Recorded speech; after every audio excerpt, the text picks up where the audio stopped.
Good morning મિત્રો। આપણે અત્યાર સુધીમાં કાર્બનિકની અંદર બેઝિક કાર્બનિકની અંદર આપણે લગભગ 7 થી 8 જેટલા વિડિયો જોયા હશે। આ વિડિયોની અંદર મોટાભાગે જેડબલઈ અને નીટ જેના બેઝિક નોલેજ માટેની આપણે વાત કરતા હતા। છેલ્લે આપણે બાયસાયક્લો અને સ્પાઇરો એ સંયોજનના આપણે આઈયુપીએસસી નામકરણ કેવી રીતે કરવા એની આપણે ચર્ચા કરી। હવે આજે આપણે બીજા બે એવા જે નિયમો જે છે કે જે જેડબલઈ અને નીટની અંદર પૂછાતા હોય છે। ઘણી વખતે તમારામાંથી ઘણા બધા વિદ્યાર્થીઓ આવા નામ લઈને આવતા હોઈએ છીએ। તો આજે એ વસ્તુનું સોલ્યુશન થાય એટલા માટે આપણે બીજા બે નિયમનો આજે આપણે ઉપયોગ કરીશું, જેની તમને ખાસ જરૂર પડે છે, જેથી તેનું સોલ્યુશન તમને સરળતાથી મળી રહે। તો આપણે એના વિશે ચર્ચા કરીશું। એના માટે પહેલો નિયમ છે કે બે સાયક્લિક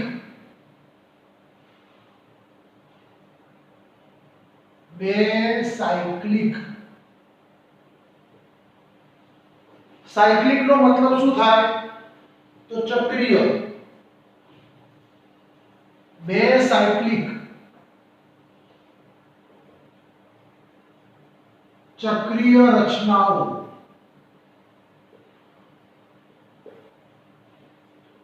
એકબીજા સાથે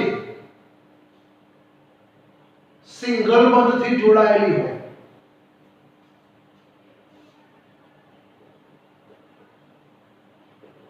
એકબીજા સાથે સિંગલ બંધ એટલે કે એક જ બંધ થી જોડાયેલા હોય તો બે હોય તો ડાય,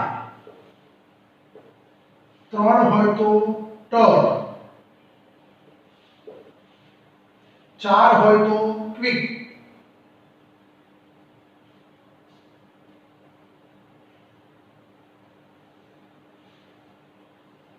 ચાર હોય તો ક્વાર્ટર। ચલો અહીંયા લખી દઈએ। બે હોય તો ડાય, ત્રણ હોય તો ટર, ચાર હોય તો ક્વાર્ટર અને પાંચ હોય તો ક્વિક।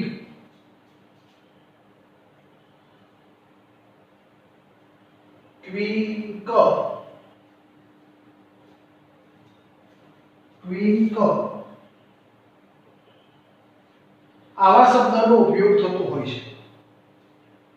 મિત્રો આપણે આઈયુપીએસસી એલિફેટિકની અંદર અથવા એરોમેટિકની અંદર બે માટે ડાય, ત્રણ માટે ટાઈ, ચાર માટે ટેટ્રા, પાંચ માટે પેન્ટા એવા શબ્દનો ઉપયોગ કરીએ છીએ, જ્યારે અહીંયા થોડો ફેરફાર થયેલો છે।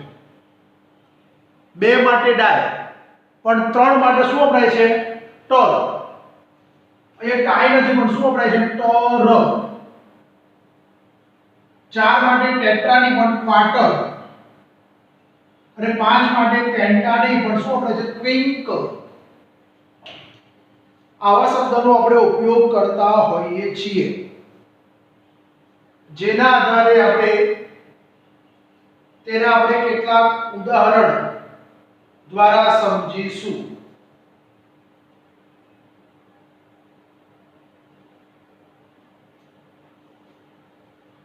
થોડો અહીંયા ફેરફાર છે.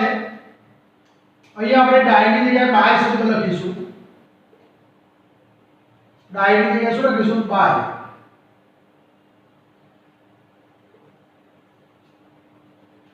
દાખલા તરીકે આપણે એક ઉદાહરણ જોઈએ.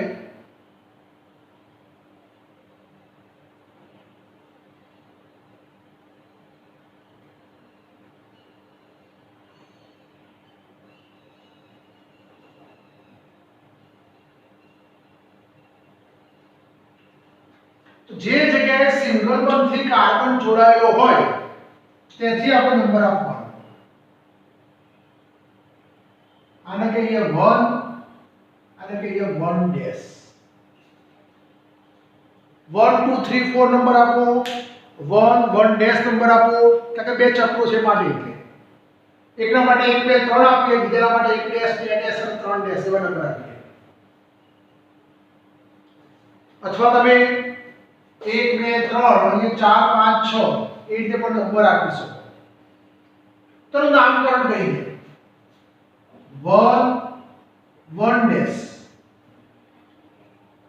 ચક્રીય રિંગ કેટલી વખત જોડાયેલા છે જુઓ તો મિત્રો, તો બે વખત. તો બે માટે શબ્દ શું લગાડાય? બાય. તો આપણે લખી દઈએ બાય. કયું ચક્રીય રિંગ લાગેલું છે? તો ચક્રીય માટે સાયક્લો અને 3 કાર્બન છે માટે પ્રોપેન. તો શું કહેવાય? 1 1 ડેશ સાયક્લોપ્રોપેન.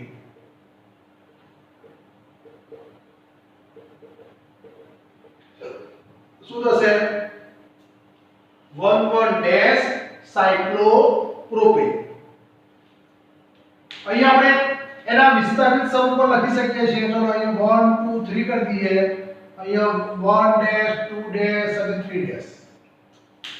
અથવા બે થી કીધું એ પ્રમાણે 1 2 3 4 5 6 એ રીતે પણ તમે નંબર આપી શકો છો. બીજું એક સૂત્ર એવું લખીએ આપણે જેની અંદર 3 ચક્રીય રિંગ છે.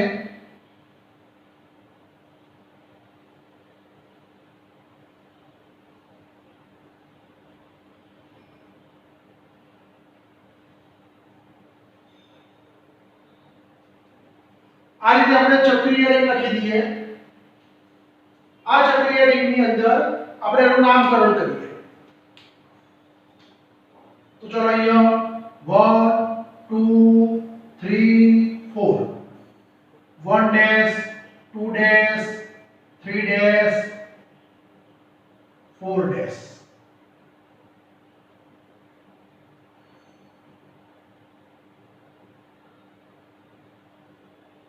અહીંયા 1 double dash 2 double dash 3 double dash અને 4 double dash.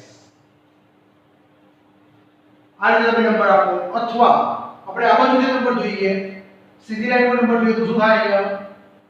2 dash 3 dash 4 dash અને 4 ડેશ. કયા કયા નંબરના કાર્બન ઉપર ચક્રીય રિંગ જોડાયેલી છે જુઓ તો. એક આ 1 ઉપર છે, આ 1 ડેશ ઉપર છે, 2 ડેશ ઉપર છે અને 1 ડબલ ડેશ ઉપર છે. તો આપણે લખી દઈએ 1 1 ડેશ 1 ડબલ ડેશ 2 ડેશ અને 1 ડબલ ડેશ. જોઈ લેજો 1 ડેશ 1 2 ડેશ 1 ડબલ ડેશ. તો 4 કાર્બન થઈ ગયા. કયા કયા નંબરના કાર્બન પર જોડાયેલા છે? તો 1 1 ડેશ 2 ડેશ 1 ડબલ ડેશ. હવે એ લોકો કેટલી વખત જોડાયેલા છે? 2 વખતે, 3 વખતે, 4 વખતે કે 5 વખતે? તો જો 3 વખતે. તો 3 માટે કયો સૂત્ર લગાડીએ? ટ. શું લખી શકાય? ટ. ચલો કયો ગ્રુપ જોડાયેલો છે? તો 4 કાર્બન હોય ચક્રીય રિંગ તો સાયક્લોબ્યુટેન.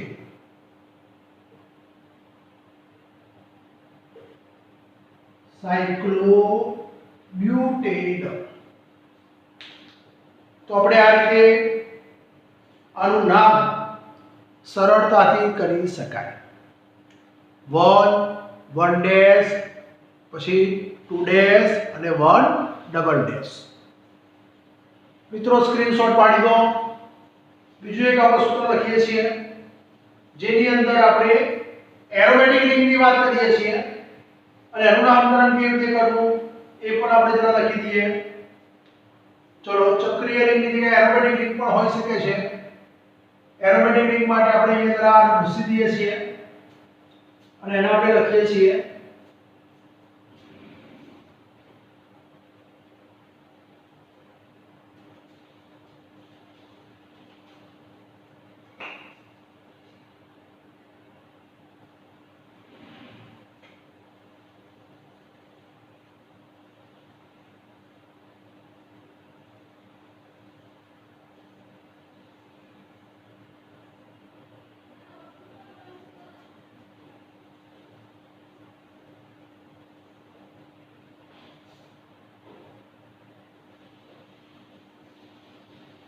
ત્રણ એરોમેટિક રિંગ લગાડેલા છે.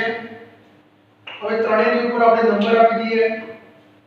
હવે એ નંબર આ રીતે છે. અહીંયા 1 2 3 4 5 6. 1 dash, 2 dash, 3 dash, 4 dash, 5 dash, 6 dash. અહીંયા 1 double dash, 2 double dash, 3 double dash, 4 double dash, 5 double dash, 6 double dash. કેટલા એરોમેટિક રિંગ નાખેલા છે? તો 3. આ કયો રિંગ કહેવાય? એક એકનું વિસ્થાપન એટલે કે ફિનાઇલ. તો 1 1 dash, 4 dash, 1 double dash, tone શું કહેવાશે? ફિનાઇલ. તો નામકરણ શું થશે? 1 1 ડેશ, 4 ડેશ, 1 ડબલ ડેશ, ટર ફિનાઇલ. તો આ ચક્રીય રિંગ અથવા તો એરોમેટિક રિંગની વાત કરી. હવે આપણે થોડો ફેરફાર કરીએ. એક ચક્રીય રિંગ હોય અને એક એરોમેટિક રિંગ હોય તો એરોમેટિક રિંગને છેડે એટલે કે છેલ્લે નામની અંદર એરોમેટિક રિંગ એટલે કે બેન્ઝીન નામ આવવું જોઈએ અને એના આધારે આપણે નામકરણ કરીએ. તો ચલો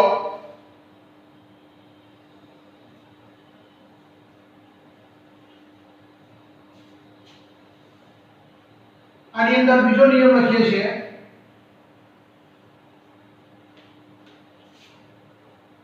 જો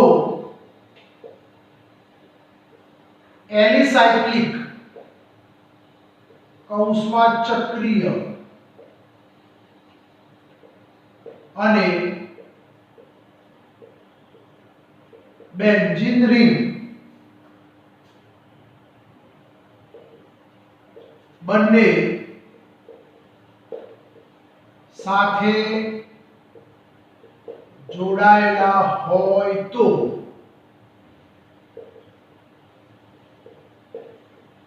બેન્ઝીન રિંગને છેડે લખવું. અહીંયા બે શબ્દો લખ્યા છે મેં, એલિસાયક્લિક અને બીજો એરોમેટિક રિંગ એટલે કે બેન્ઝીન રિંગ. એલિસાયક્લિક અને બેન્ઝીન. તો હંમેશા છેડા ઉપર કયો રિંગ આવશે? Benzene ring. આપણે આનું સૂત્ર લખીએ કઈ રીતે લખાશે, શું છે શું નહીં.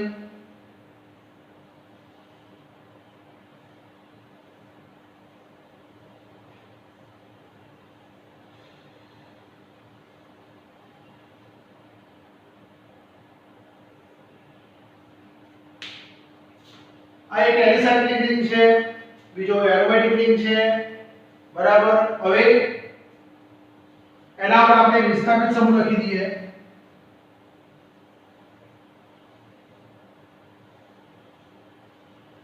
તો ચલો કઈ રીતે લખાશે, શું થશે? તો પહેલા આપણે એના નંબર આપી દઈએ. નંબરમાં આપણે પહેલા કીધેલું કોઈ 1, હવે 2 આ બાજુ લખી દઈએ. 3 4 5 6 1 dash 2 dash 3 dash 4 dash 5 dash અને 6 ડેશ. ચલો હવે આપણે એનું નામકરણ કરીએ. કેવી રીતે થશે?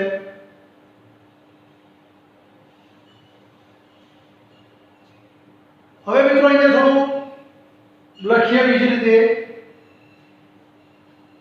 જો એરોમેટિક રિંગની અંદર 1 ડેશ 2 ડેશ 3 ડેશ ના લખવું હોય તો પણ ચાલશે, કારણ કે અહીંયા શું હતું? બધા ચક્રીય હતા. અહીંયા ચક્રીય એટલે એલિસાયક્લિક અને એરોમેટિક બંને રિંગ છે, એટલે બંનેની અંદર આપણે 1 ડેશ 2 ડેશ ના લખવું હોય તો પણ ચાલે અને લખો તો પણ ચાલે. હવે એનું નામકરણ કઈ રીતે કરીશું? તો આનો આ કયો નંબર કહેવાય? 1. તો આપણે લખી દઈએ 1. પછી કૌંસમાં કયા નંબરના કાર્બન ઉપર મિથાઇલ ગ્રુપ છે જો તો 2 મિથાઇલ.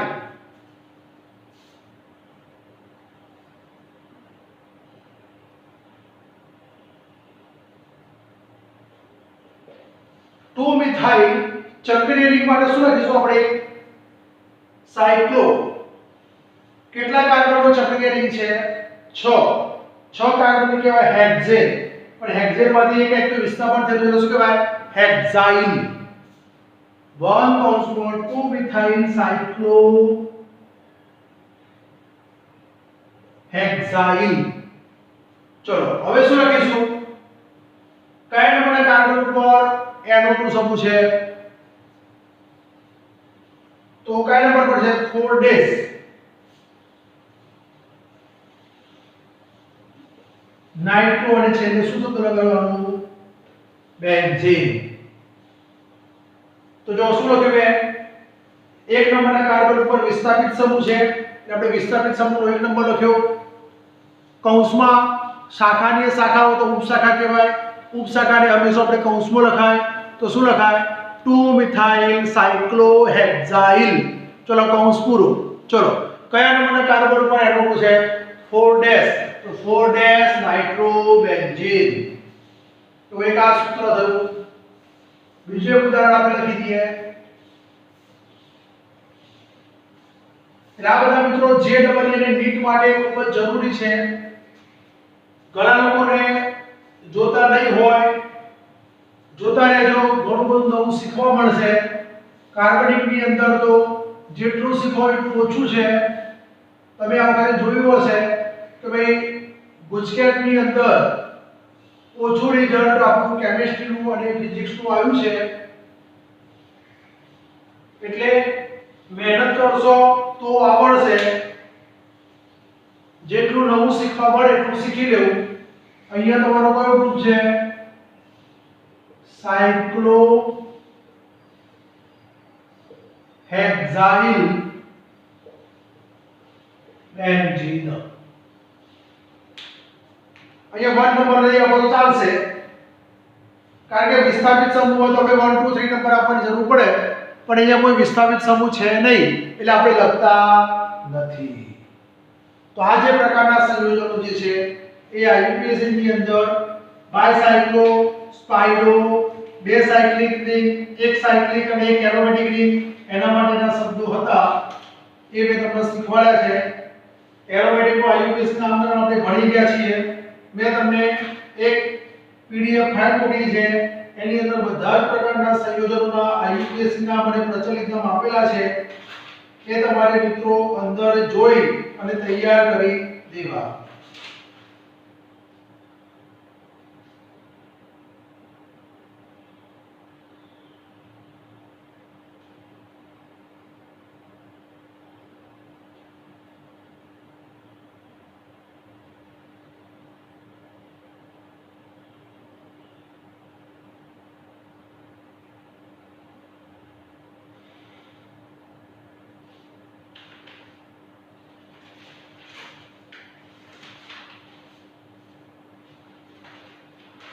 બીજું આની અંદર ઘણી બધી પ્રકારની વસ્તુઓ છે, પણ જેમ જેમ આપણું ચેપ્ટર ચાલશે એમ એમ આપણે તમને શીખવાડતા જઈશું. હવે આપણે હાઇડ્રોકાર્બનની અંદર 11મા ધોરણની જ વાત કરું છું, 12માની વાત કરતો નથી. કેટલીક અગત્યની ઇલેક્ટ્રોન અનુરાગી પ્રક્રિયાઓ વિશે આજે આપણે ચર્ચા કરવાની છે.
चलो आज આપણે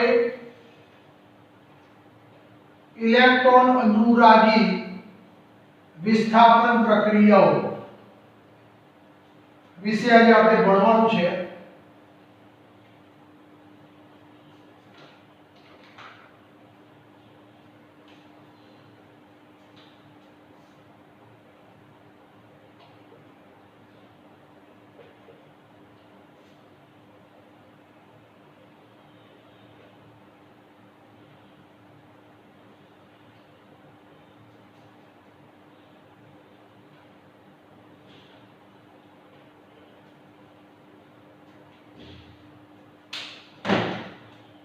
મિત્રો આ પાંચ પ્રક્રિયાઓ સૌથી વધારે આપણે આવડતી હોવી જોઈએ.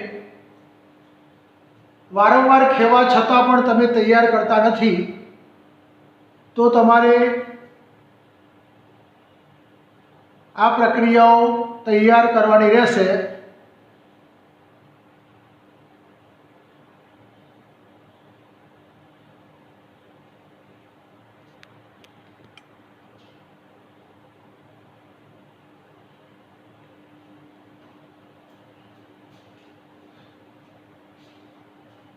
આના પહેલા કેટલીક માહિતી તમને આપી દઉં. કયા કયા નિર્દેશક છે એ તમને આવડવા જોઈએ. ઓર્થો પેરા નિર્દેશક કયા છે અને મેટા નિર્દેશક કયા છે એ તમને ખબર પડવી જોઈએ. તો આપણે ઓર્થો પેરામાં લખીએ બોન્ડ CH3.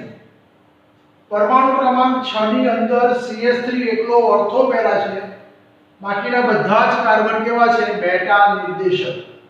હું અહીં લખું છું CHO, કીટોન, એસિડ, એસ્ટર,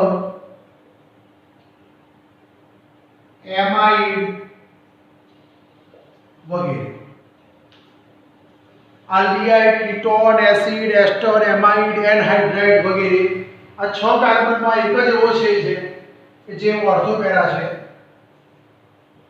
પરમાણુ ક્રમાંક 7 હોય એવા બધા જ તત્વો, દાખલા તરીકે 1 degree amide, 2 degree amide, 3 degree amide, જ્યારે અહીંયા ફક્ત NO2. બીજો એક છે SO3H. આ લખવાનું કારણ શું? તો પરિવર્તન જ્યારે આવે ત્યારે કોઈને કશી ખબર પડતી નથી.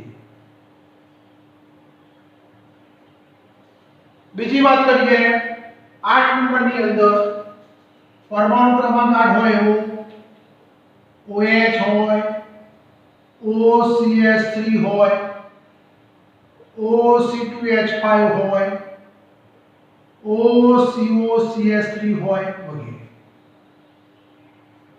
અને 9 નંબરની અંદર હેલોજન, એમાં ફ્લોરિન, ક્લોરિન, બ્રોમિન અને આયોડિન.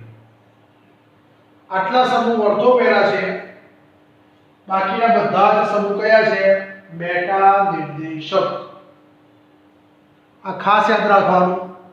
વારંવાર કીધા છતાં એ તૈયાર કરતા નથી. આટલા પાઠ તૈયાર થઈ ગયા, આટલા પાઠ તૈયાર થઈ ગયા, એનાથી કશું આવડવા નથી.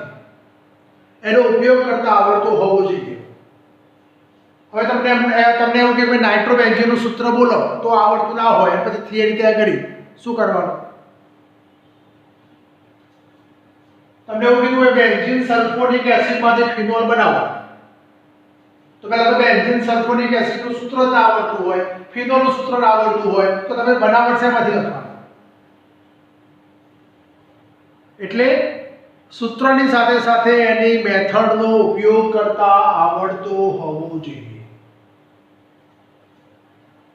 કાર્બનિકની અંદર તમને ઉપયોગ કરતા આવડી ગયા એટલે બધા જ પ્રશ્નોનું સોલ્યુશન તમને મળી ગયું. બે પ્રશ્નો તૈયાર કરવાથી આખો પાઠ તૈયાર થતો નથી. આનું ખાસ ધ્યાન રાખજો. ઘણા લોકોને મારા વિડીયો જોવાના ગમતા નહીં હોય, જોતા રહેજો. ખાસ ઘણું બધું નવું શીખવા મળશે. આપણે અહીંયા હવે આ 5 પ્રક્રિયાઓનો આપણે ઉપયોગ કરીએ છીએ. ઇલેક્ટ્રોન અનુરાગી વિસ્થાપન પ્રક્રિયાઓ.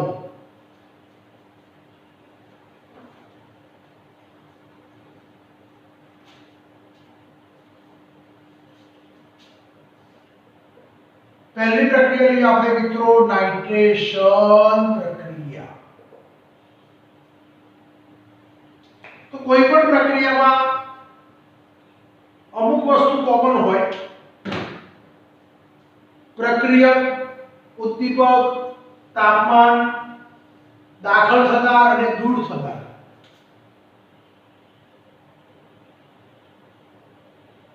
પ્રક્રિયક,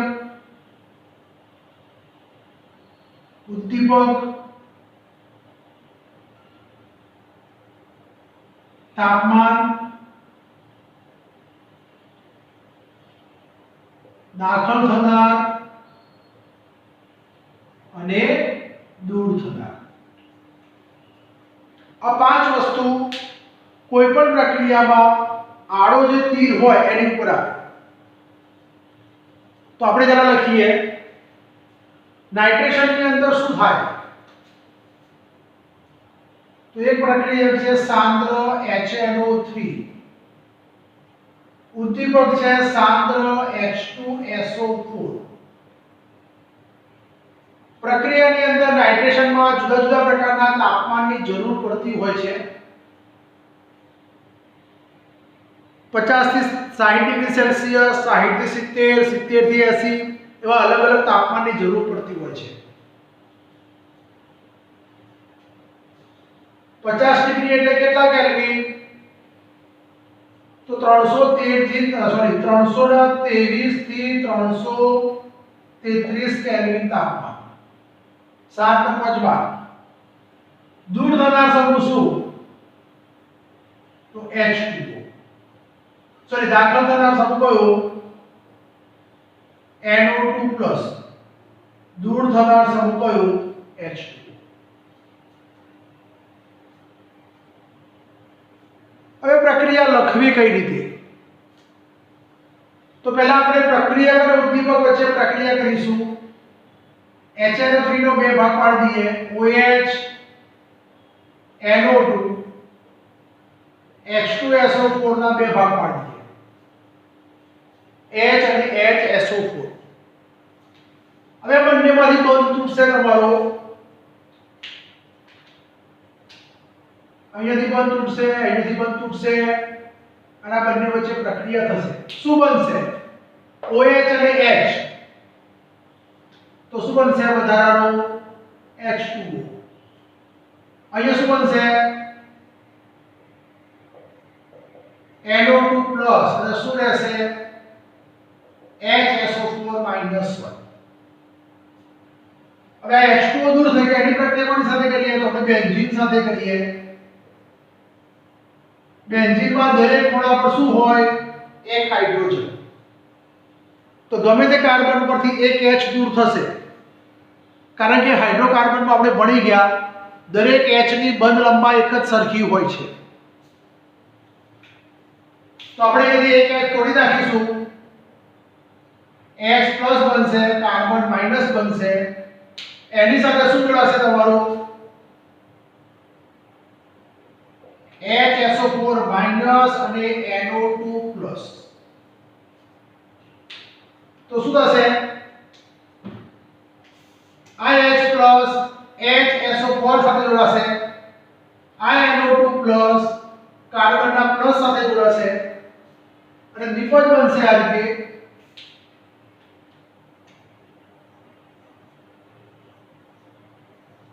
બેન્ઝીનમાં કાર્બનના માઈનસ સાથે NO2 પ્લસ જોડાઈ જાય H અને HSO4 જોડાઈ જાય શું બની જાય H2SO4 અને છેલ્લે H2O હતો.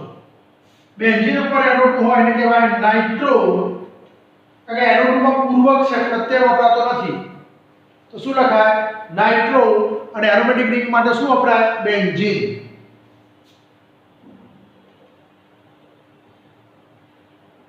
મેં કીધેલું કે ઉદ્દીપક તરીકે કોણ છે જો તો H2SO4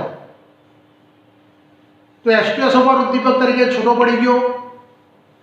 તો આખી આ જે ઘટના જે છે એને આપણે નાઇટ્રેશન પ્રક્રિયા તરીકે ઓળખાય.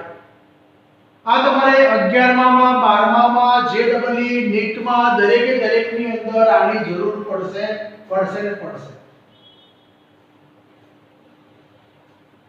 એટલે આ ખાસ તૈયાર કરવું.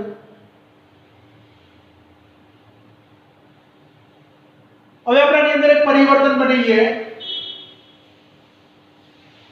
પરિવર્તનની અંદર લખ્યું બેન્ઝીનમાંથી મેટા ડાઇનાઇટ્રોબેન્ઝીન આનો ઉપયોગ કરીને કેવી રીતે પરિવર્તન બનાવીએ.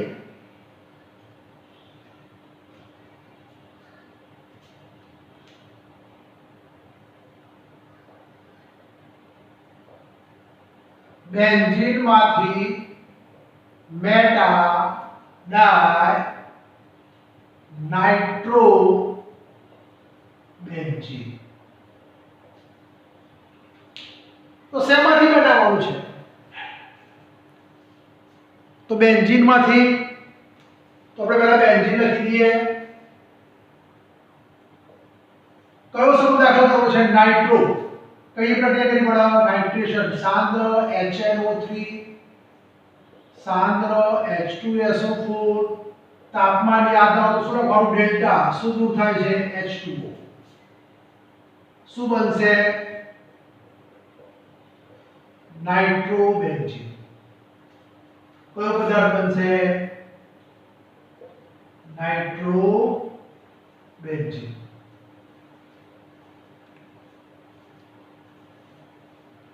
હવે જો મિત્રો નાઇટ્રોબેન્ઝીનમાં NO2 પોતે કયો નિર્દેશક છે આપણે હમણાં કીધેલું મેટા અને દાખલ કયો સમૂહ કરો છે